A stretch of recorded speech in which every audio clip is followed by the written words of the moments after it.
Britain Tamil தொலைக்காட்சி. Indonesia நாட்டின் தனி இந்து மத தீவாக திகழும் பாலி தீவு. உலக முஸ்லிம் மக்கள் தொகையில் முதலிடத்தில் உள்ள இந்தோனேசியாவின் பாலி தீவில் இந்துக்கள் மட்டும் 4.22 மில்லியன் உள்ளனர்.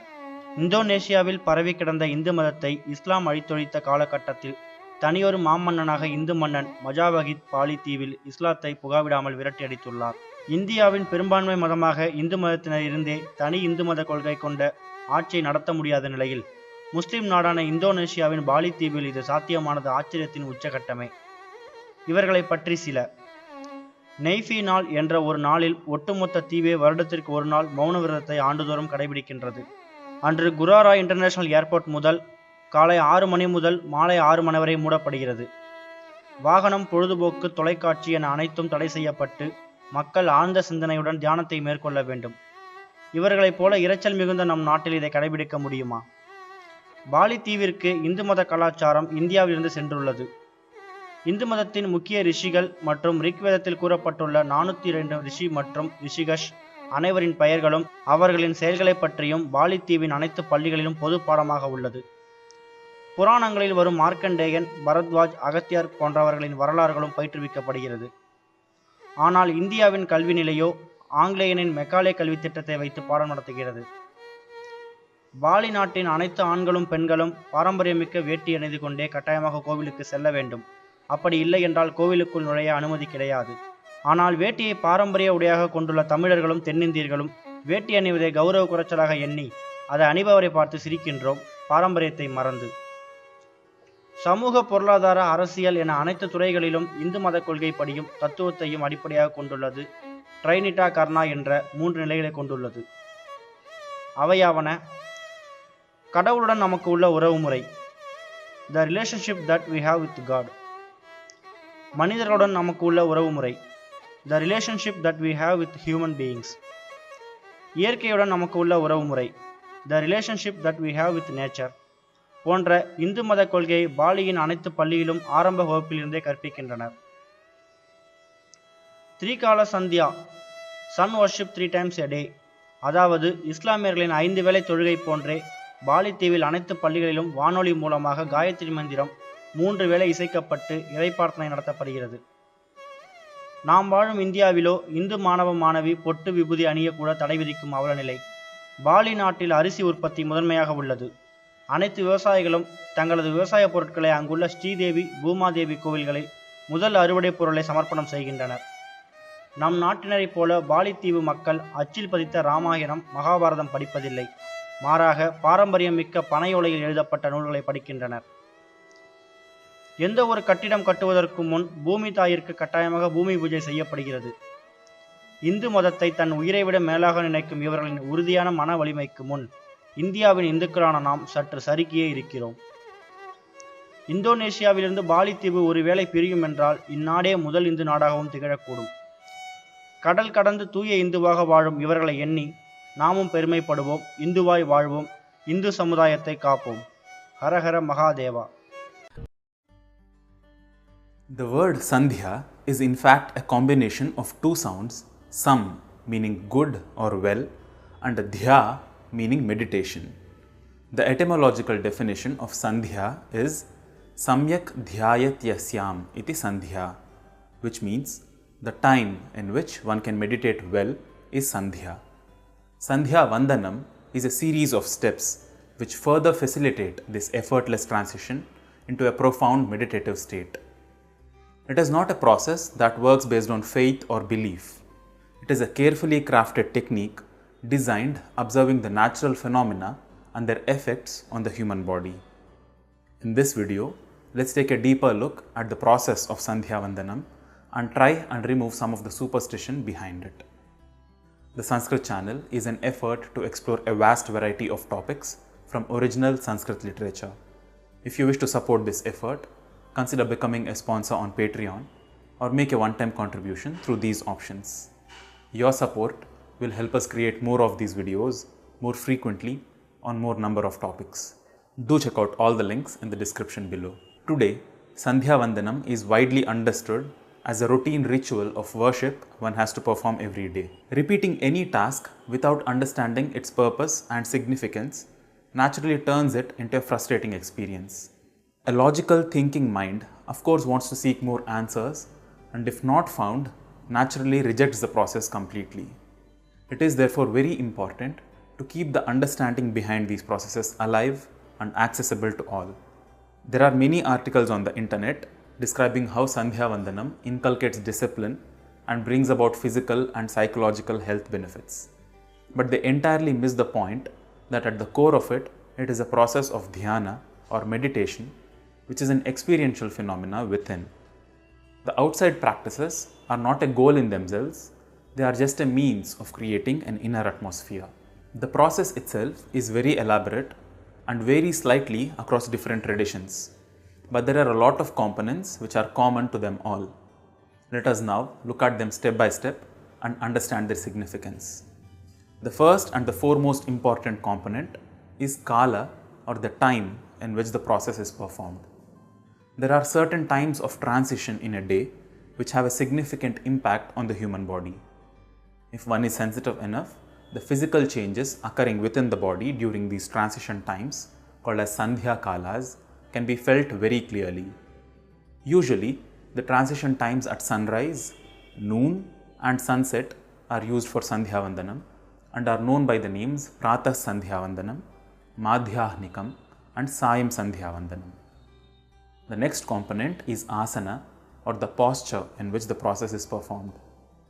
Postures which are most conducive for meditation, like Sukhasana or the cross-legged posture, Ardha Siddhasana, Siddhasana and Padmasana are employed. The next important component is Achamana, or consuming sanctified water. In this process, a small amount of water is taken into the palm and then sipped with a lot of reverence.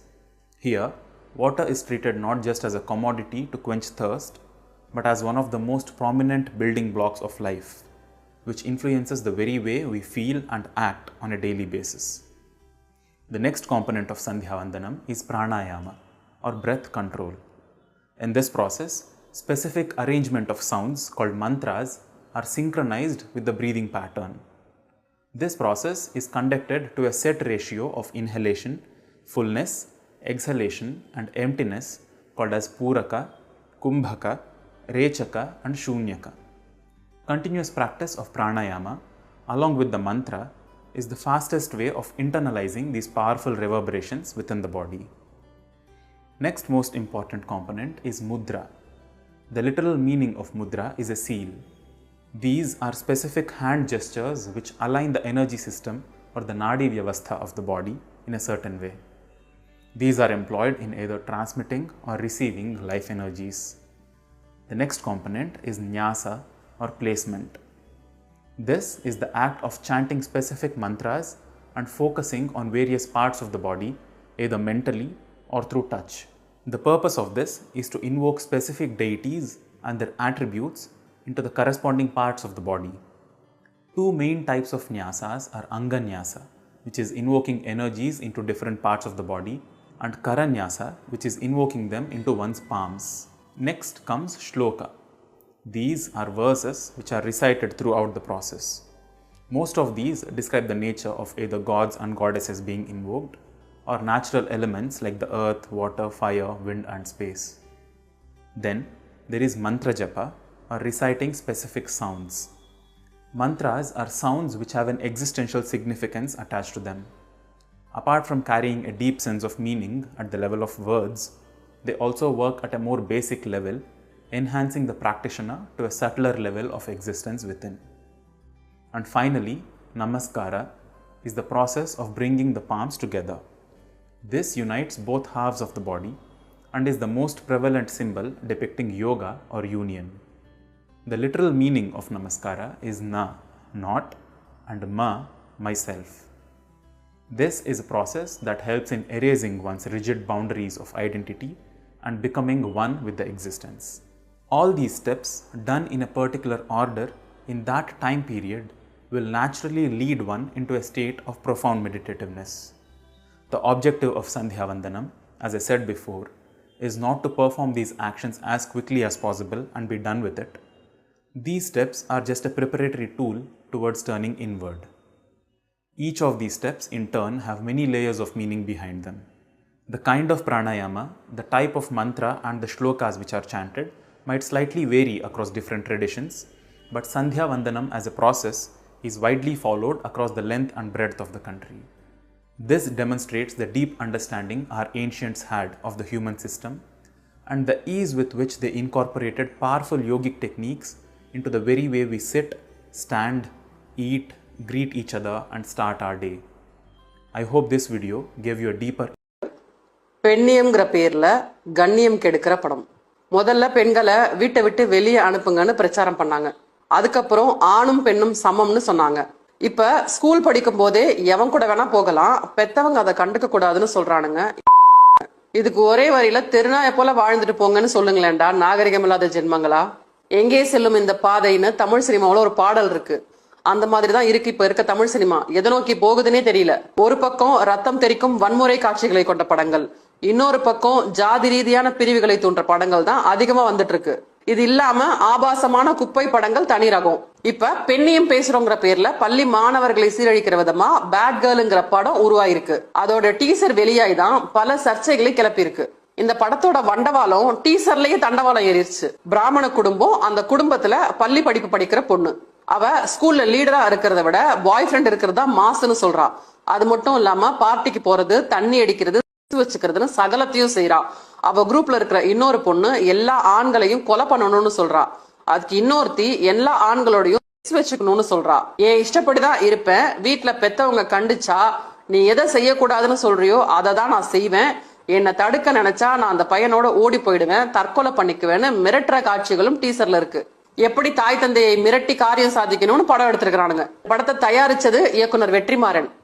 படத்துல அந்த பெண் சேவைக்காக எதையும் செய்யலாங்கிற ரீதியில படம் இருக்கு.